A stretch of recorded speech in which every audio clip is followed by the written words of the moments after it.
sumilip ako ng bintana. Pero bago ako sumilip, sabi ko, ba't ka ako ang ingay? Ba't ka ang unang nakita ko? Ulo ng babae. Yung babae, iyak ng iyak at parang nagmamakawa. Parang isusunod siya. Kinikilabutan ako, guys. Ayan o, 2:00 ng madaling araw, mga master. Pucha ka!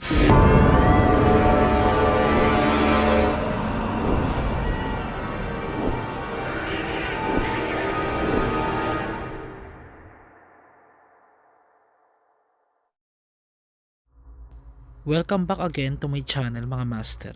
Para bigyan naman kayo ng kakaibang flavor ng content, ay pupuntahan natin ang isang nakakapangilabot na daanan na tinatawag na Mega Dike sa Pampanga.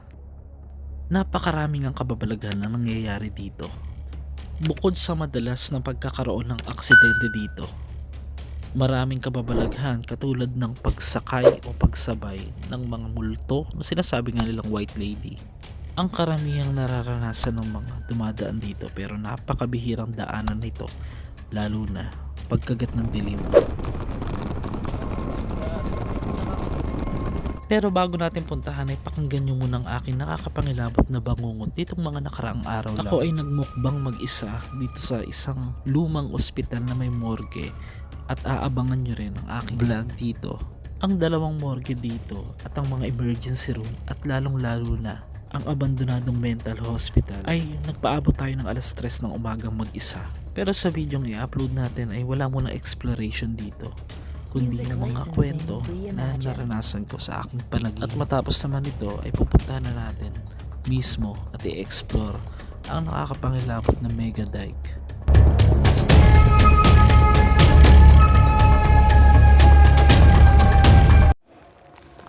So ito, nagbago yung aking ito mga master, nagbaon din ako ng pagkain. Hindi na talaga ako makatulog, hindi ko talaga kaya na matulog. Pero it's all 12 na rin. Kakain muna tayo. Pero habang kumakain ako, magkwentuhan muna tayo pansamantala tungkol doon sa napanaginipan ko, mga master. Kanina. Pero kadiri kasi. Kadiri yung panaginip ko eh. Nagising ako 12:00 ng tanghali kasi nag-edit pa ako ng video na vlog namin nila Agassi Ching. Abangan nyo po, mga master. Hindi ko sure kung ito yung mauuna. Pero kung mauna man yun, nagpapasalamat po talaga ako uli kay Agassi Ching na siya pa yung nag-effort na pumunta kasama si Ate SP sa bahay. Actually, matagal na ako nagko-comment kay Agassi Ching, at ang sabi ni Agassi Ching, marami raw talagang nagko-comment na nagre-request na makipag-collab siya sa akin. At yun nga, pinapasalamat ko yun. Alam ko, mga subscriber natin yan, hindi man silang lahat, pero yung mga nanonood sa atin, salamat sa inyo kasi kayo naging tulay. At nagpapasalamat din ako at napansin din tayo ni Agassi Ching, biro yung 5 million yung subscriber niya, mga master. Tapos nakakatuwa pa yung napaka-ano niya sa personal. Yung alam mo yung kung ano yung napapanood mo sa kanya sa vlog. Hindi nga lang siya masyadong prankster sa personal for me pero gusto kong maranasan yung prank niya. Pero hindi ako yung ipaprank pag paprank kami ng iba kasi mahilig din ako magprank eh.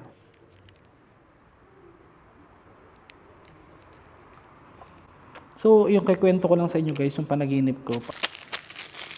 Kain po, food, mga master. Nagmukbang pala. Sarap. Yung nag-vlog kami nila Agassi Ching, sila yung pumunta sa amin from QC, nasiraan pa sila sa NLEX. In-upload nga yung sa FB page niya. Nasiraan sila ng battery ng sasakyan, then napaayos na kinabukasan. Nagpalipad na lang kami ng drone noon kinabukasan. Pero yung time na nag-vlog kami, diretso pa rin. Dahil narentahan niya namin si Mars, yung aking friend na merong van, nakaka-proud sa'yo, shoutout sa'yo, Mars, Renz Arnie Mendoza. Tsaka sa kanyang asawa na si nakalimutan ko pangalan. Nakalimutan ang pangalan. Si Kay Brosas, charot. Yan si Kay. Shoutout sa iyo. Siyempre, yung pamangkin ko si Trisha. Yan, sumama din. Nakakatawa lang, guys. Alam niyo kung bakit? Sana kung kayo maboring nga habang kumakain ako, nagkikwento lang ako. Napaka down to earth niya ni Agassi Ching. Talagang wala kang mararamdaman na gaps sa kanya. Looking forward ako sa another collaboration namin at sabi nga niya, kaklose niya si Zarkaru. Matagal na rin ako nagko-comment kay Zarkaru. Hindi ko lang sure kung napapansin niya or what. Kasi kung napapansin niya, sigurado, ay pagbibigyan niya tayo. Kasi mga subscriber ko din ang nagre-request. At syempre ako din, gusto kita makilala in person at makasama sa mga ganitong vlog.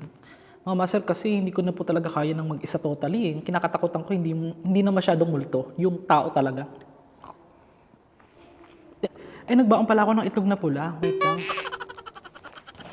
Sandali. Kunin ko sa ref. Sa ref. Sa ref. Wait lang, guys. So, iniwan ko nagre-record yung Hindi tayo magka-cut. Kasi kailangan busog ka pag hihigupin yung energy mo ng mga entity na yan. Ewan ko lang kung abot pa hanggang doon yung camera. Yung nakakapag-record pa tayo ng audio. Kasi naka-bluetooth lang siya. Wala eh. Binilang ko din ng pagkain yung guard eh. Wala siya eh. Hindi siya dumating. Lakas pa ng loob niya kanina nagsabi. Magbablog daw kami. Sama daw siya. So ito na, malapit na ako. Kinuha ko lang yung itlog na pula. Comment below, mahilig ka ba sa itlog na pula? Anong kulay ng itlog yung gusto mo? Anong kulay ng itlog yung gusto mo? So ito, parang mukbang ang nangyari mga master. Ang ating itlog na pula, shoutout pala sa aking kapitbahay na si Kanini. Magaling gumawa, almost 40 years na siyang gumagawa ng itlog na pula. Kung gusto niyo siyang puntahan, mag-order kayo sa kanya. Yan. Sa Bulacan, sabihan niyo lang ako sa ating TikTok. At ako na mismong i-order ko kayo. Pero syempre may tubo na yun sa akin. No? Ano lang ba yung 2 piso na tubo? 2 piso? Kasi sa Manila, magkano to? Sa 50, 25 na, may 30 eh. Kasi ang puhunan nito, mahal na. Tapos ang tamang pagkain ng itlog na pula, hindi po talaga binabasag at binubuksan. Kuha ka ng kutsara talaga. Ito kasi plastic eh. Ayoko talaga ng plastic kahit kailan talaga. Wow! Gaganunin mo siya. And then, yan. Para mabuksan mo siya. Tapos, pag na-crack mo na, i-press mo ganyan, yan. At makukuha mo na yung pinaka-egg. Yan o. Sarap po, nagmamantika, mga master. Nasa 500 pesos lang naman yung isang tray, yung large na yata yun. Hindi ako nagkakamali. Pinadalan ko nga si Agassi eh. Tuwan-tuwa siya kasi favorite niya yung. Balik tayo sa kwentuhan mga master. Sana tapusin niyo po yung buong video kasi makakatulong po talaga sa akin. Kanina, nung binabangungot ako, feeling ko bangungot yun. Alam mo bakit? Kasi sa panaginip ko, di ba nasa hotel nga ako natulog sa Sogo. Sogo Clark. Ang nangyari, daldala na lang, wala nang vlog. Charot.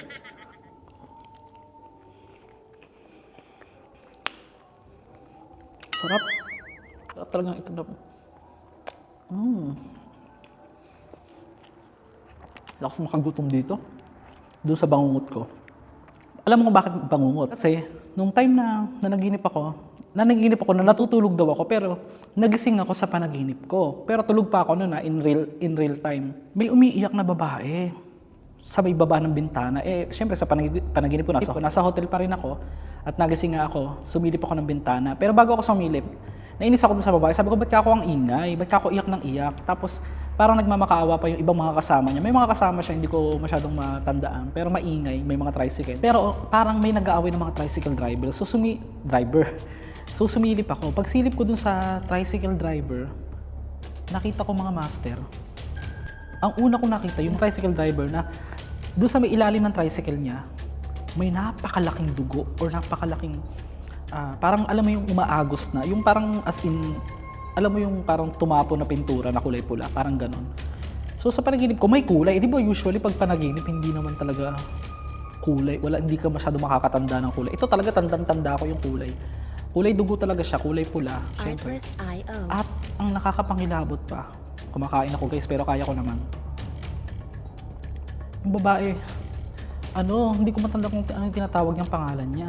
Yung babae, iyak ng iyak at parang nagmamakaawa, parang isusunod siya. Ang unang nakita ko, ulo ng babae, nakalahati na lang yung ulo na lang, tapos kalahati na lang yung, biyak na siya. Imagine niyo biyak na siya, kalahati na lang ng mukha niya.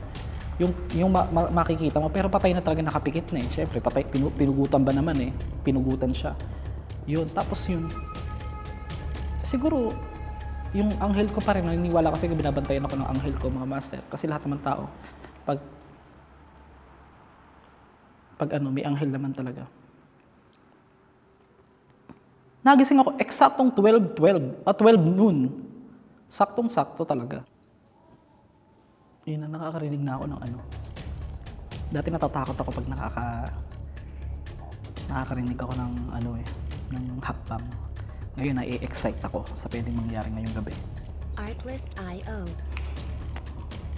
Iba talaga yung itlog ni kanini, napula.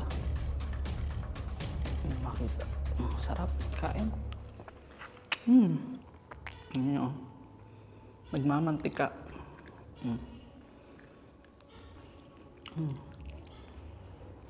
A few moments later.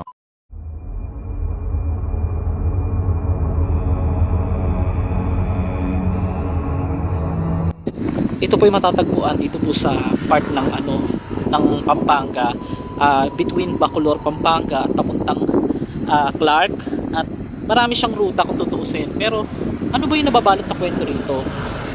Sabi, meron daw tumatawag ditong matanda, at syempre yung isang white lady na nagkokos ng accident, mga master. Kaya masasabi ko na explore natin ito kasi mag-isa lang tayo at exciting ito. Sana pag-pray natin na magdadasal naman din tayo na walang addict na makasalumuha o yung mga taong masasama ang loob, mga master.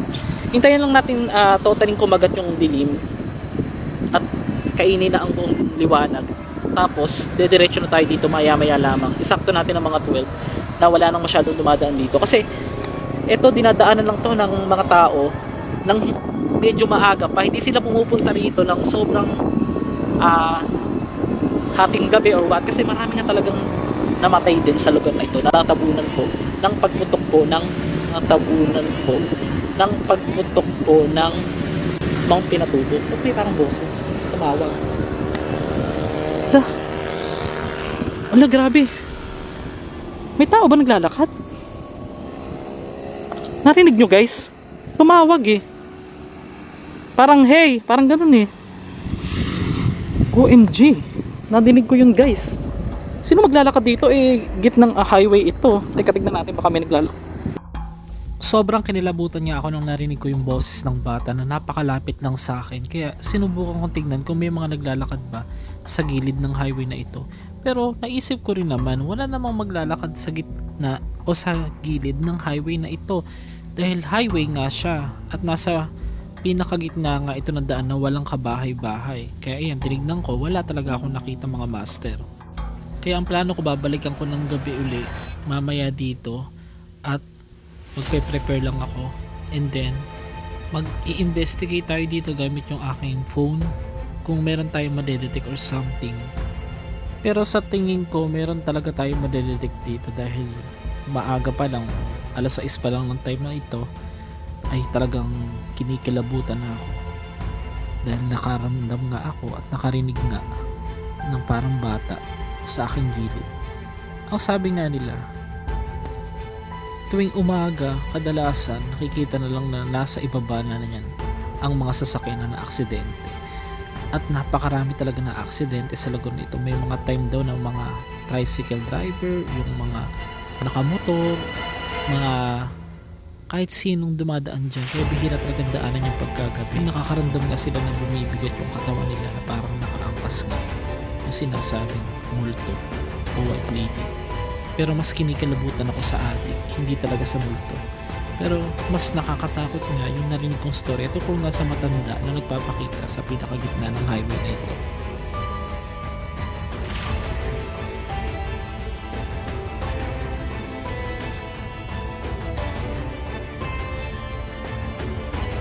Hindi ko alam mo yung nagtitindigan yung balahibo ko. Grabe. So, tara doon tayo sa part na yun. Ang creepy talaga. Ano ba yan? Natatakot ako kasi ayokong mag-standby dito ng matagal. Baka kasi may something na mga nakamotor na harangin tayo. Kaya tara na. Habang wala pang doon tayo sa kabila guys. Doon sa mas marami na aksidente. Grabe talaga. napag-desisyonan ko nga mga master na idiretso na lang yung vlog. Bala ko sana nabalikan na lang pero sayang kasi nandito na tayo. Makikita nyo yung parang wall na yan. Yan yung simbolo na hinarangan na talaga itong pinakadaan nito dahil napakarami nga na-aksidente sa parte na to. So babalikan lang natin yung pinuntahan natin kanina nung nag-opening tayo. At ito na nga.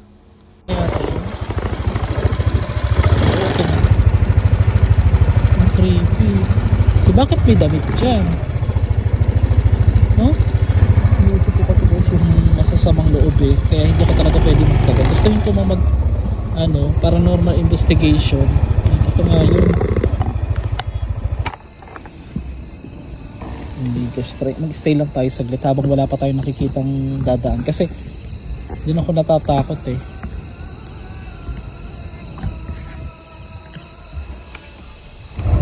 Dito tayo mabigat dito tsaka mainit yung part kahit malamig ng ganitong oras alas 2.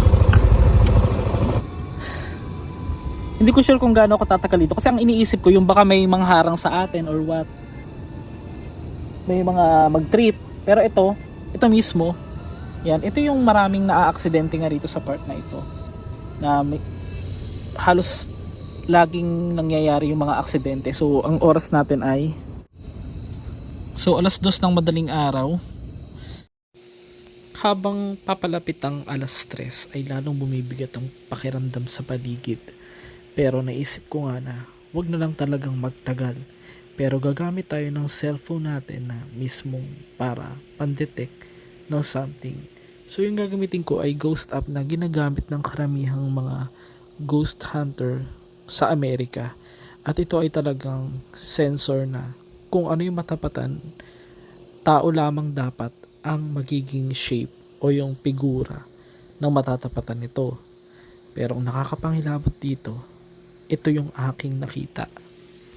Sa hindi inaasahang paggamit ko nito, ito na nga yung nakita ko nung paghinto ko. Pero bago ako huminto ay meron akong nakitang isang lalaki naglalakad na naka-flashlight naman, kaya naisip ko na tao naman siya.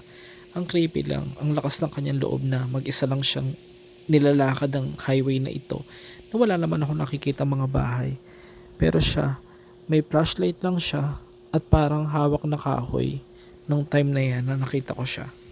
So ito nga guys, grabe, kinikilabutan ako. Naglagay ako ng earbud sa tenga ko para hindi ako masyadong kilabutan. At ito nga, grabe, ang creepy pala, mga master. So tapos yung mapapansin nyo guys, yung meron akong nakita kanina dyan na parang nag-iilaw. Baka may nagbabantay dyan na guard or something. Ayan yung nag-iilaw mga master. Hindi ko alam kung ano yan, kung tanod ba yan or what. Grabe. Ang bigat sa pakiramdam talaga. Para kang nasa abandonadong bahay or ganun. Parang ganun ang pakiramdam mga master. Ngayon hindi ko na alam kung makakapag-record ito ng mga tinig uli. Tayo sa kabila.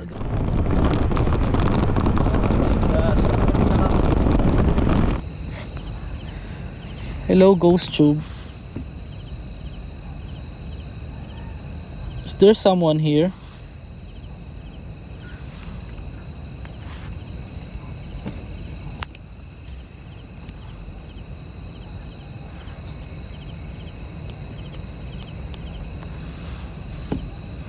Ghost Tube.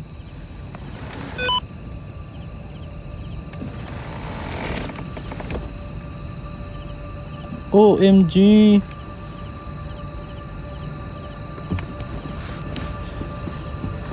Tanga, wait lang.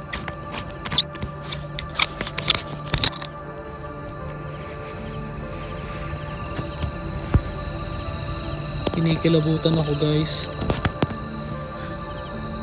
OMG.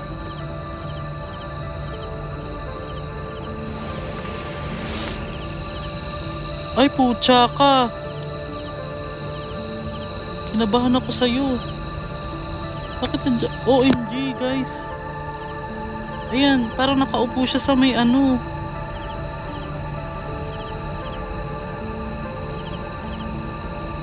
Kinabahan ako dito. Ano? Sa barrier. Para siyang umuupo sa barrier mga master. Tara na. Hindi ko na kaya. Aminado ko. Takot na ako guys. Natatakot na po ako. Ay grabe dito. Para may nakahiga naman dito sa part na to oh.